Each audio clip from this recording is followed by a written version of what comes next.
Yeah, I don't think it would be political suicide to reverse the position. The negativity and antipathy towards Trident has been a major issue inside the SNP and inside certain sections of politics. Out there on the street, people don't wake up every morning and think, "Oh my goodness, I have to put some thoughts into Trident this morning." They don't do that. They think about potholes and buses and getting to work. Trident is not unpopular as it goes.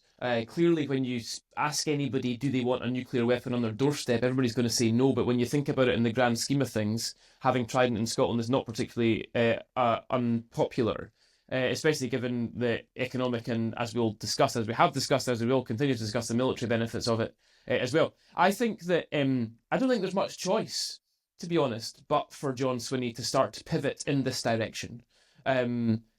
We are in a different world now. We wake up in a different world every day. I think it's abundantly clear that Trump 2 is different from Trump 1. He has different people around him. There's a much clearer focus.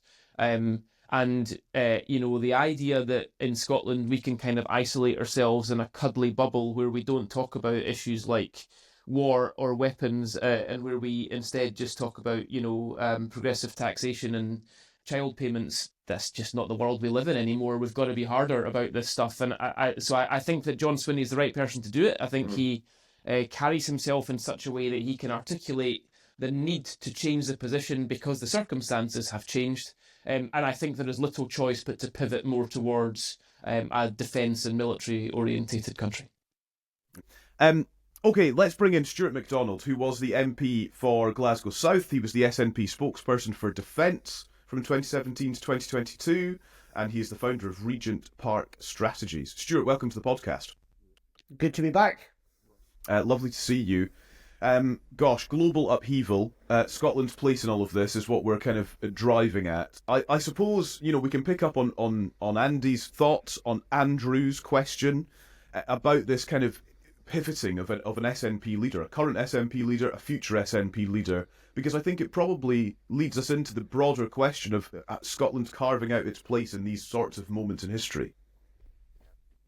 Yeah, sure. And it's good to talk about these issues, and they are important. I think the best question to ask about what the SNP, what the Scottish Government could do right now is how does it do the most productive thing as a political party in the House of Commons and as a government up here in Scotland? The answer to that, I'm afraid to say, is not to launch into an internal, probably quite onanistic debate about Trident and the morality of nuclear weapons. Think what you want about the party's position. I suspect it's not going to change. And I think what's more interesting is what the party is currently not saying about nuclear weapons rather than what it is. And I very deliberately, when I was defence spokesman for 5.5 years, only ever talked about it when somebody else brought it up. I very deliberately chose to put the emphasis on other issues. It's true that there is a small, albeit vocal, section of the independence movement, the party itself, who would probably have been quite happy if the defence spokesman just shouted Trident off the Clyde every few weeks. I very deliberately set about saying other things. I published, I think, more policy papers on defence than any other defence spokesman the party's had, published papers on resilience, gave speeches, all the rest of it, because the reality is, especially today, the party's long-held view on Trident, one, is unlikely to change, and two, is unlikely to matter. The party's not bringing forward legislation or any votes in the House of Commons. I brought the last vote to the House of Commons on the renewal of Trident, and that was all about putting Jeremy Corbyn in an awkward position rather than anything else. But I think what the party and the government should do is think about how do we be the most responsible actor at this moment in time. And when the Prime Minister talks about building a coalition of the willing, well, that has to include a domestic coalition of the willing, and that should include John Swinney, it should include the industry here in Scotland, it should include other public institutions like our universities. And I have to say, I think John Swinney is saying all of the right things and positioning himself quite well in that regard, to a point where it doesn't surprise me, because we all know on this podcast what John Swinney is like. He's a serious and professional politician, but certainly in the past, the party could have found itself in a situation like this and has said all of the wrong things. And I'm quite happy and quite warmed by the fact that that is just not happening at the minute. I also think, and the sort of phrase political cover is in my mind, but it's the wrong phrase. But I think in this sort of situation, there is an element of that because across the UK, there is moral clarity that Russia is bad and Ukraine is good. And I think that actually that should encourage politicians that this is a time for a coalition of the willing, and actually that won't be to their political detriment. No, and that's not to say there can't and shouldn't be disagreement and political scrutiny. We are a functioning parliamentary democracy, and in any European country, in any parliamentary democracy, there are differing views. There are often differing views within governments. I often used to get it thrown to me, well, how could you want Scotland to be in the nuclear umbrella when you don't want nuclear weapons? Well, that's the position of the Finnish government who just joined NATO. That's the position of the Swedish government who just joined NATO. That was the position of the German Greens, who were a part of the German government. It's not unusual to have differing views. All of that being said, I think what the First Minister has been doing in the recent days definitely has been saying all of the right things. I think he has a keen understanding of the public mood more broadly. I think that there will come points of tension where it is right to perhaps not be in complete alignment on certain issues with the government. But I think in a very broad sense, it's right to be behind the Prime Minister right now, who is at least trying to effect some change and inject some sense into Washington. He might succeed, he might not succeed, but the guy is at least trying. And I think John Swinney well understands that it wouldn't look great if he was to be kind of barracking him for the sake for opposition's sake. And that's just also not who John Swinney is. I think just to briefly interject on that, it is worth mentioning, I think, that the type of leader that you have at times like this is really quite important. And, we've talked before about John Swinney and Keir Starmer and the type of leader they are. They are not the most exciting politicians, but that is a good thing at times like this because they are clever and they're considered and they're intelligent and they're able to make rational decisions. And that hasn't always been the case with leaders in the broader country over the last little while. So, I think that cross-party people should be pretty grateful about the two individuals who are leading these two governments at the moment. Can I, though, just broaden it out slightly, Stuart? We had Lieutenant Colonel Stuart Crawford on earlier on, as you know, and one of the things we spoke to him about was, I don't think there has to be a formal changing of the Trident position within the SNP to look at this point I'm about to make. But the point that we made to him was whether or not Scotland should view air bases, submarines, nuclear warheads, even if they don't like them, should we be viewing them as assets and using them as leverage, quite frankly, rather than, looking at them as things that we need to get rid of? Should we look at them as things that are massive assets that we should be using to our advantage? Do you think the SNP and the Scottish Government can do that without formally changing position on some of these? Yeah, I used to say things like this all of the time.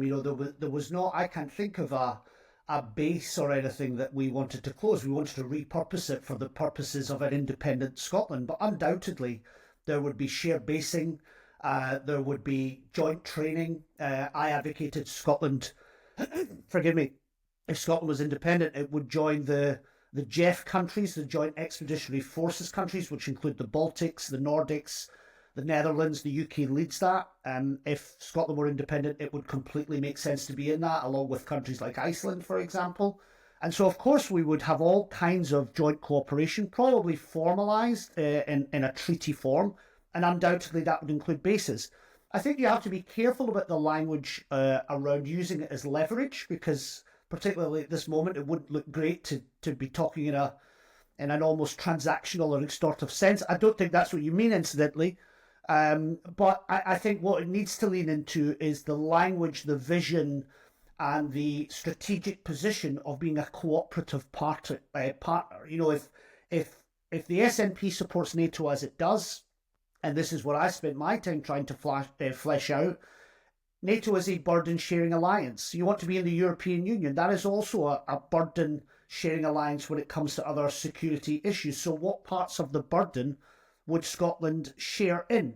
And I think there are opportunities for a country like Scotland, if it were independent, to share in things like military medicine, electronic warfare, research and development, all of these things. But look, I mean, your listeners know independence is not just around the corner. I think there are much more pressing and urgent things the Scottish Government and the SNP could be saying on defence, particularly around supporting the defence sector here in Scotland, which employs 35,000 people. Around 1,500 of them are apprentices. It's worth about $3.5 billion to the Scottish economy. And that awkwardness that the Scottish Government has had around engaging with the defence sector, I think needs to be shed and shed imminently, and an entirely new relationship needs to be born. That's an interesting. It strikes me just when you mentioned the Baltics and the Nordics. So the Baltic countries and the Nordic countries have, it's a bit psychological, I think, with them that there's a concern about Russia, and that's not new. There's a psychological concern about Russia for a long, long time, largely because of their geographical positioning. Now, we don't have that. Historically, I don't think we in Scotland don't have that psychological concern. I think we see ourselves as being like France or Spain when it comes to Russia, just one of the other Western European nations. But we're not really. You know, we are next in line, right? If you look at it like that, from the Baltics and then the Nordic countries. And I mean, you've done a lot on Russia before. You know a lot about Russia. If the Russians are sitting looking at a map of Europe and the North Atlantic, what are the Russians saying about Scotland that they're not saying about France or Spain, for instance? Yeah, I mean, we've seen over many, many years when our waters are tested with whether it's Russian aircraft incursions or submarines or ships, it tends to happen up here in the north of Scotland. It's happened several times, even just in the past few years. There's a reason why the RAF has its base up here. And this is where I wrote a piece for The Spectator a few weeks ago. You know, when Trump talks about Greenland, obviously this idea of him buying or colonising Greenland is absurd.